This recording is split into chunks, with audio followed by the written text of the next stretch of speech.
ವೀಕ್ಷಕರೇ, ನಮ್ಮ ಚಳ್ಳಕೆರೆ ಟಿವಿಗೆ ಸ್ವಾಗತ. ಇಂದಿನ ಪ್ರಮುಖ ಸುದ್ದಿ.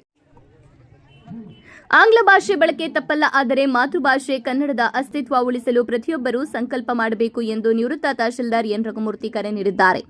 ನಾಯಕನಹಟ್ಟಿ ಪಟ್ಟಣದ ಪಾದಗಟ್ಟೆ ಆವರಣದಲ್ಲಿ ಕರ್ನಾಟಕ ರಕ್ಷಣಾ ವೇದಿಕೆ ಪ್ರವೀಣ್ ಶೆಟ್ಟಿ ಬಣಾವತಿಯಿಂದ ಹಮ್ಮಿಕೊಂಡಿದ್ದ 5ನೇ ವರ್ಷದ ಕನ್ನಡ ರಾಜ್ಯೋತ್ಸವದಲ್ಲಿ ಮಾತನಾಡಿದರು.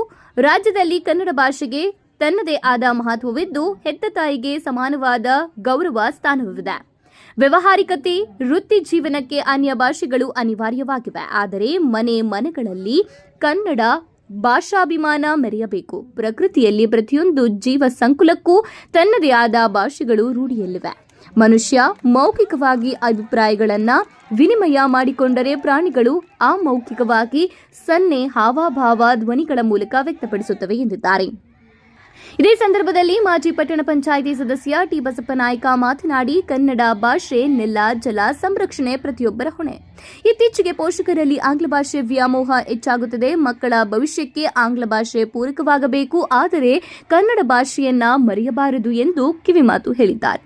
ಕಾರ್ಯಕ್ರಮದಲ್ಲಿ ಎಂವೈಟಿ ಸ್ವಾಮಿ, ರಘುರಾಮ್ ರೆಡ್ಡಿ, ಬಿಜೆಪಿ ಮಂಡಲ ಅಧ್ಯಕ್ಷ ಮಲ್ಲೇಶ್, ಎಸ್ಟಿ ಮೋರ್ಚಾ ಜಿಲ್ಲಾಧ್ಯಕ್ಷ ಶಿವಣ್ಣ, ಪಟ್ಟಣ ಪಂಚಾಯಿತಿ ಸದಸ್ಯರಾದ ಸೈಯದ್ ಅನ್ವರ್, ಮಂಜುನಾಥ್, ನಗರ ಘಟಕ ಅಧ್ಯಕ್ಷ ನಾಗರಾಜ್, ಜಾಗನೂರಹಟ್ಟಿ, ಗುಂತಕೂಲಮನಹಳ್ಳಿ ಜಯಣ್ಣ, ಶಿವದತ್ತ, ಗೋವಿಂದಪ್ಪ, ಕರ್ನಾಟಕ ರಕ್ಷಣಾ ವೇದಿಕೆ ಪ್ರವೀಣ್ ಶೆಟ್ಟಿ ಬಣದ ತಾಲೂಕು ಅಧ್ಯಕ್ಷ ಮಂಜುನಾಥ್, ಗೌರವಾಧ್ಯಕ್ಷ ಭೋಜರಾಜ್, ಕಾರ್ಯದರ್ಶಿ ಮರಿಕುಂಟೆ ಚಂದ್ರಣ್ಣ, ನಾಯಕನಹಟ್ಟಿ ಹೋಬಳಿ ಘಟಕ ಅಧ್ಯಕ್ಷ ಬೋರಯ್ಯ, ಉಸ್ತುವಾರಿ ಅಧ್ಯಕ್ಷ ಓಂಕಾರಪ್ಪ, ಉಪಾಧ್ಯಕ್ಷ ನಲ್ಗೇತನಹಟ್ಟಿ ಕಾಟಲಿಂಗಯ್ಯ, ಪ್ರಧಾನ ಕಾರ್ಯದರ್ಶಿ ಸುರೇಶ್, ಸಂಘಟನಾ ಕಾರ್ಯದರ್ಶಿ ಕಾಟಯ್ಯ, ನಾಗರಾಜ್ ಮೀಸೆ, ನವೀನ್ ಮದಕರಿ, ಮಲ್ಲೂರಳ್ಳಿ ಪ್ರಸನ್ನಗೌಡ, ನಲಗೇತನಹಟ್ಟಿ ಗಾಯಕ ಮುತ್ತುರಾಜ್ ಇತರರು ಹಾಜರಿದ್ದರು.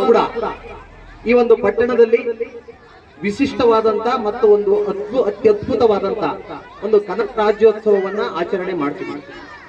ನಮಗೆ ಎಲ್ಲರಿಗೂ ಗೊತ್ತೇ ಇದೆ ಏನು ಅಂತ ಹೇಳಿದ್ರೆ, ಈ ಒಂದು ಮೊಳಕಾಲ್ಮೂರು ಕ್ಷೇತ್ರ, ಈ ಚಳ್ಳಕೆರೆ ತಾಲೂಕಿನ ಯಾವುದೇ ವಿಲೇಜ್, ಯಾವುದೇ ಹೋಬಳಿ ಆಗಲಿ ಅತ್ಯದ್ಭುತ ಶ್ರೀಮಂತ ಗ್ರಾಮಗಳು ಯಾವುವು ಇಲ್ಲ. ಅಷ್ಟೇ ಬೀಳುವಂತ ಮಳೆ ಪ್ರಮಾಣ ಕಡಿಮೆ, ಬಡವರು ಇರುವಂತಹ ಪ್ರದೇಶಗಳಿವೆ. ಆದ್ರೆ ಭಾಷೆಗೆ, ಸ್ವಾಭಿಮಾನಕ್ಕೆ ಯಾವುದೇ ಕೊರತೆ ಇಲ್ಲ ಈ ಪ್ರದೇಶಗಳಲ್ಲಿ. ಆ ಒಂದು ಸ್ವಾಭಿಮಾನವನ್ನ, ಆ ಒಂದು ಭಾಷೆಯ ಪ್ರಭುತ್ವವನ್ನ ಉಳಿಸಬೇಕು, ಬೆಳೆಸಬೇಕು ಅನ್ನೋ ನಿಟ್ಟಲ್ಲಿ ಈ ಒಂದು ಪಟ್ಟಣದಲ್ಲಿ ಪ್ರತಿ ವರ್ಷ, ಇದು 5ನೇ ವರ್ಷ ನಡೆಸ್ಕೊಂಡು ಬರ್ತಿದ್ದಾರೆ.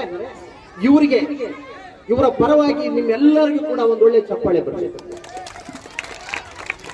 ಯಾಕೆಂದ್ರೆ ಪ್ರತಿ ವರ್ಷ ನಾವು ಕನ್ನಡ ರಾಜ್ಯೋತ್ಸವವನ್ನ ಇಡೀ ನವೆಂಬರ್ ತಿಂಗಳಲ್ಲಿ ಆಚರಣೆ ಮಾಡ್ತೀವಿ, ಡಿಸೆಂಬರ್ ಅಲ್ಲೂ ಮಾಡ್ತೀವಿ. 365 ದಿವಸಲೂ ಕೂಡ ಈ ಒಂದು ಭಾಷೆಯನ್ನು ಉಳಿಸಲು, ಈ ಭಾಷೆಯ ಮೆರಗನ್ನು ಹೆಚ್ಚಿಸಲು ನಾವು ಇಂತಹ ಜಯಂತಿಗಳನ್ನ ಮಾಡಬೇಕು. ನಿಮಗೆಲ್ಲರಿಗೂ ಗೊತ್ತೇ ಇದೆ ಏನು, ಇದು ಕನ್ನಡಕ್ಕೆ ಒಂದು ಸ್ವಾಯತ್ತತೆ ಸಿಗಬೇಕು, ಈ ಕನ್ನಡ ರಾಜ್ಯೋತ್ಸವ ಆಚರಣೆ ಮಾಡಬೇಕು ಅನ್ನೋದು ನಾರಾಯಣ ರಾಯರ ಕನಸು. ಇದು 1905ನೇ ಇಸ್ವಿಯಿಂದ ಪ್ರಾರಂಭವಾದಂಥದ್ದು. ಈ ಒಂದು ಚಳುವಳಿಗೆ, ಈ ಒಂದು ಒತ್ತಾಸೆಗೆ ನಾಲ್ವಡಿ ಕೃಷ್ಣರಾಜ ಒಡೆಯರು ಕೂಡ ಇದಕ್ಕೆ ಸಹಮತ ವ್ಯಕ್ತಪಡಿಸಿ ಅವ್ರ ಕೈಲಾದಂತ ಎಲ್ಲ ಆಧಾರಗಳನ್ನ ಇಂಥ ಒಂದು ಚಳುವಳಿಗಾರರಿಗೆ ನೀಡ್ತಾರೆ.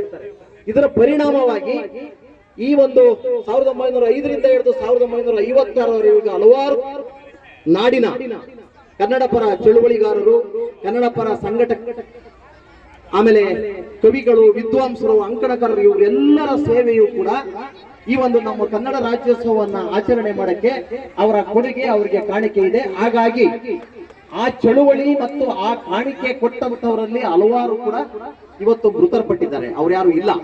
ಹಾಗಾಗಿ ಅವರು ಸತ್ರು ಕೂಡ ಇನ್ನೂ 100 ವರ್ಷ ಈ ನೆಲದಲ್ಲಿ ಬದುಕ್ತಾರೆ. ಅವ್ರನ್ನ ಕುರಿತಾಗಿ ಇನ್ನೊಂದು ಅವರಿಗೆ ನಿಮ್ಮಿಂದ ಚಪ್ಪಾಳೆ ಬರಲಿ. 1956ರಲ್ಲಿ ಈ ಒಂದು ಕನ್ನಡ ಏಕೀಕರಣ ಆಗುತ್ತೆ. 1972ರಲ್ಲಿ ದೇವರಾಜ ಅರಸು ಇದ್ದಂತಹ ಸಮಯದಲ್ಲಿ ಇದನ್ನ ಮೈಸೂರು ರಾಜ್ಯ ತೆಗೆದು ಅಖಂಡ ಕರ್ನಾಟಕ ನಾಮಕರಣ ಆಗುತ್ತೆ.